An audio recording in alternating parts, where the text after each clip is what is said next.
L'UMP a donc choisi d'inscrire à l'ordre du jour de l'Assemblée une proposition de loi sur un sujet qui nous préoccupe toutes et tous, le terrorisme.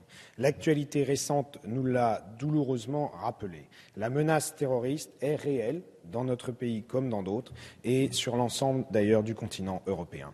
Sans l'action de nos services, notamment de sécurité et de renseignement, de nos policiers, de nos gendarmes et de nos magistrats, elle serait sans doute cette menace bien plus grave pour nos concitoyens. L'occasion nous est donnée de saluer une nouvelle fois leur action. Toutes et tous ici, nous souhaitons combattre le terrorisme dans le respect, bien sûr, des libertés individuelles et de l'état de droit. L'une des missions fondamentales de l'État est d'assurer la sécurité des citoyens et donc, dans ce cadre, de lutter contre la menace terroriste. Il nous faut régulièrement tirer les conséquences des attaques ou des menaces passées. C'est comme cela que se consolide notre arsenal juridique antiterroriste. Il ne faudrait d'ailleurs pas laisser croire aux Français que nous sommes au début de notre réflexion sur le sujet.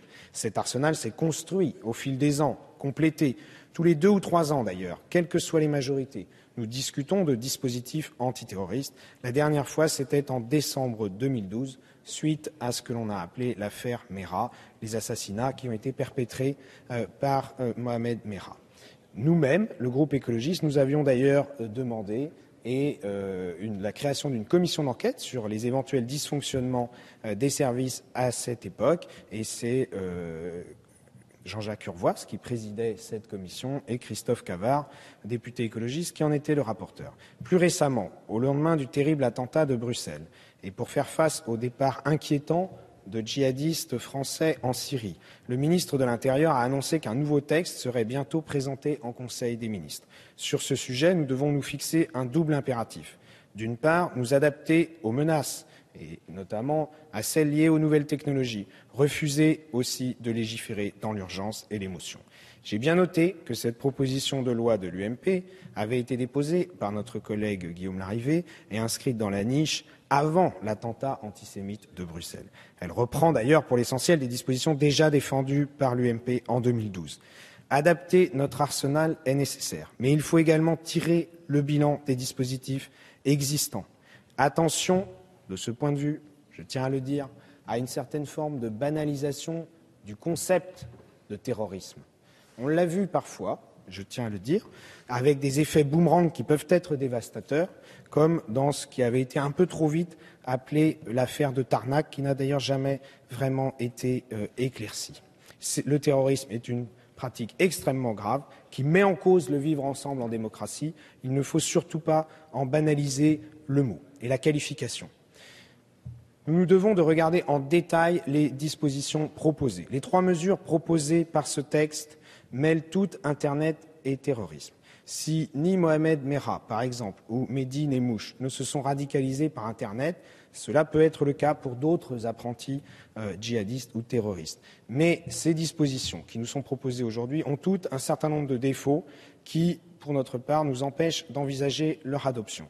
La première de ces propositions porte sur la responsabilité pénale des hébergeurs et des fournisseurs d'accès à Internet. Ce texte propose que soit étendue au contenu faisant l'apologie du terrorisme l'obligation faite aux hébergeurs et fournisseurs d'accès à Internet, prévue par la loi de 2004 qui portait justement sur Internet, de mettre en place des dispositifs de signalement des contenus illicites. S'ils ne censurent pas le contenu signalé, leur responsabilité pourrait alors être engagée.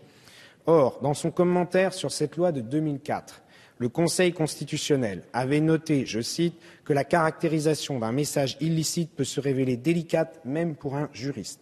Dès lors, il y a fort à craindre que la procédure proposée soit inefficace et source de nombreux contentieux. Par ailleurs, la plupart des contenus visés sont hébergés à l'étranger. Cette partie de la loi de 2004 que notre collègue Larrivé souhaite étendre a de nombreux défauts. Elle confond le rôle des hébergeurs de sites Internet et celui des fournisseurs d'accès à Internet. Elle confond aussi les objectifs et les incriminations. Elle devrait donc être refondue plutôt que constamment et par petits bouts modifiée. Je rappelle d'ailleurs que les lois plus récentes, qui n'ont pas encore été d'ailleurs définitivement adoptées, sur la prostitution ou sur l'égalité hommes-femmes, ont déjà modifié pour inclure d'autres objectifs. Le gouvernement avait alors d'ailleurs, Monsieur le ministre, promis une consultation et un projet de loi sur le numérique avant toute nouvelle modification de la loi de 2004 sur la responsabilité des hébergeurs et des fournisseurs d'accès. Il nous semble donc plus sage d'attendre avant d'élargir une nouvelle fois le champ de cet article. La deuxième partie de l'article 1er propose de mettre en place un blocage administratif pour les sites faisant l'apologie du terrorisme. S'il peut être tentant et légitime de vouloir bloquer ces sites, préoccupation, je crois que nous partageons toutes et tous, le blocage administratif est rarement applicable en pratique. Ainsi, quand il fut bloqué par la justice, le site CopWatch fut immédiatement dupliqué en 35 sites miroirs. Ce blocage administratif est complexe à mettre en place. Le blocage administratif prévu par l'article 18 de la loi de 2004 n'a jamais été mis en application et cette disposition législative a ensuite été supprimée dans la récente loi sur la consommation. S'il a été abrogé, c'est justement parce que cet article attendait depuis plus de 10 ans son décret d'application. On doit également noter que le décret permettant le blocage administratif des sites pédopornographiques, là aussi c'est une préoccupation que nous avons toutes et tous, dispositif qui inspire cette deuxième partie de votre article 1er de proposition de loi n'est toujours pas sorti plus de 3 ans après le vote de la loi. Devant notre Assemblée, lors des débats sur la loi sur la prostitution, la ministre du droit des femmes avait émis les plus grands doutes sur le fait que ce décret puisse un jour être publié. Le blocage administratif peut également entraîner certaines dérives. L'exposé sommaire de la proposition de loi propose de rendre possible le blocage de réseaux sociaux entiers comme Facebook ou Twitter. Il serait bon que le rapporteur nous éclaire sur les limites de ce blocage.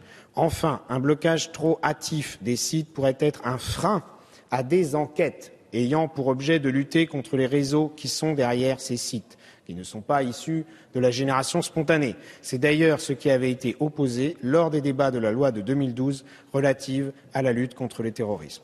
Enfin, les articles 2 à 4 proposent de créer un délit de consultation des sites Internet faisant l'apologie du terrorisme. Serait puni de 2 ans de prison le fait de consulter de façon habituelle un service de communication au public en ligne mettant à disposition des messages soit provoquant directement à des actes de terrorisme, soit faisant l'apologie de ces actes. Cette disposition ne serait pas applicable lorsque la consultation résulterait de l'exercice normal d'une profession ayant pour objet d'informer le public, on peut penser aux journalistes bien sûr, interviendrait dans le cadre de recherches scientifiques ou serait réalisée afin de servir de preuve en justice. Cette création de votre proposition de loi a pour nous 3 défauts. Tout d'abord, elle renvoie à des notions floues, incertaines et contraires aux principes de légalité et de proportionnalité. Qu'est-ce qu'une consultation habituelle? Comment limiter ce qu'est l'exercice normal ou anormal d'une profession? De plus, si l'apologie du terrorisme, passible de 5 ans de prison, relève de la protectrice loi sur la presse, la consultation de tels contenus relèverait de la législation antiterroriste.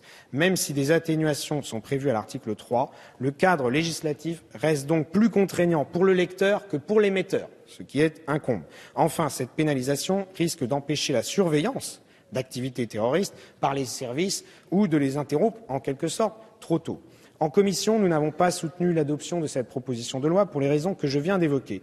Plus globalement, méfions-nous des propositions de loi d'affichage d'une manière générale. Cela nuit à la crédibilité de notre travail législatif. Et concernant l'impérieuse lutte contre le terrorisme, nous pensons encore plus qu'il faut non seulement se méfier de l'affichage, mais privilégier l'action de fond, peu visible.